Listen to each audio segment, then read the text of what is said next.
Alexander the Great wrapped a spider in butter and swallowed it. He wore fish teeth as charms. This lion of Macedon's empire conquered Persia. He marched to India. But at 33, he fell to an enemy he couldn't see. First, winter came from deep inside his bones. He wrapped himself in blankets but still shook like a leaf. Then came a high fever.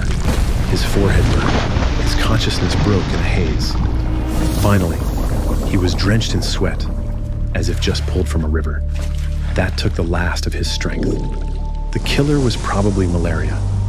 This ancient disease has stalked Earth for 50,000 years, until humans learned to farm and settle. Puddles became breeding grounds for mosquitoes. They got steady supply of blood. From that point, humanity entered a long night ruled by malaria. For 2,000 years, from Hippocrates to Galen, doctors blamed bad air from swamps. That idea blocked the truth like a steel plate. Until the 19th century, the faint light of germ theory shook everything. 1870s, Pasteur and Koch started a revolution. People began to wonder whether the killer might actually is tiny. 1880, French army doctor Laverin worked in a small clinic in Algeria. He stared at the samples from malaria victims. All of them had swollen spleens, and their blood was full of strange black particles. At the edge of his microscope, Laverin saw something breathtaking. These black particles were alive. They changed shape, moved inside red blood cells. Then came the moment. He saw thread-like things dancing from a round particle. It's sexual reproduction. This was not a mere bacterium. Laverin realized he had found something more complex than any bacteria. He didn't rush to publish, but kept checking. 480 patients later, he caught the killer again. He announced to the world, Plasmodium was the real killer. When this parasite enters the body, it heads straight for the liver, hides inside liver cells, and wildly copies itself. In less than a week, thousands of merozoites flood the blood. They eat red blood cells from the inside. Patients pee black from all the destroyed cells. Laverin found the killer. But he couldn't find how Plasmodium got in. He searched soil, water, air, nothing. The baton passed to Ronald Ross. He noticed something.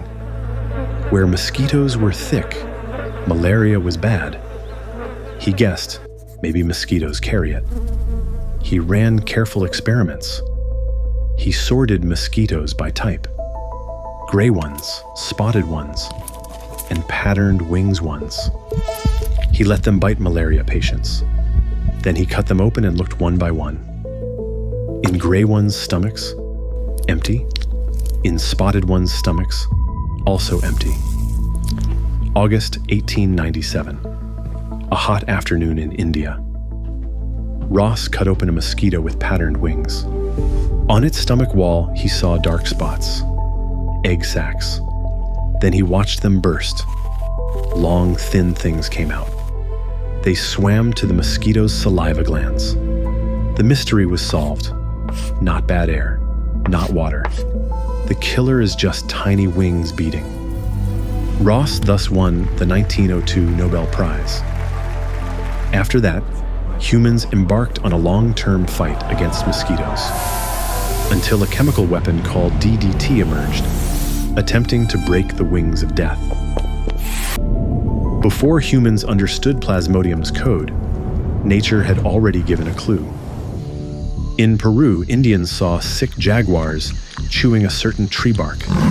That bark became known as cinchona. In the 17th century, it cured the Spanish viceroy's wife and spread across Europe.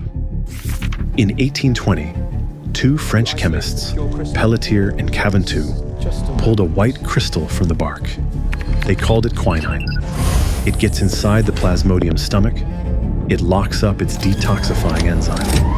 The parasite poisons itself with its waste, but Plasmodium fight back. They evolve. In Africa, some people got sickle cell disease. Although this disease causes red blood cells to deform, parasites couldn't live in them. A disease that hurts became protection against death.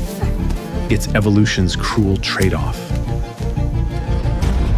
1960s, malaria became resistant to quinine. Humans' defense was failing. Chinese scientist Tu Youyou opened an ancient book from 1,600 years ago. One line jumped out: "Soak sweet wormwood in water, squeeze out the juice and drink."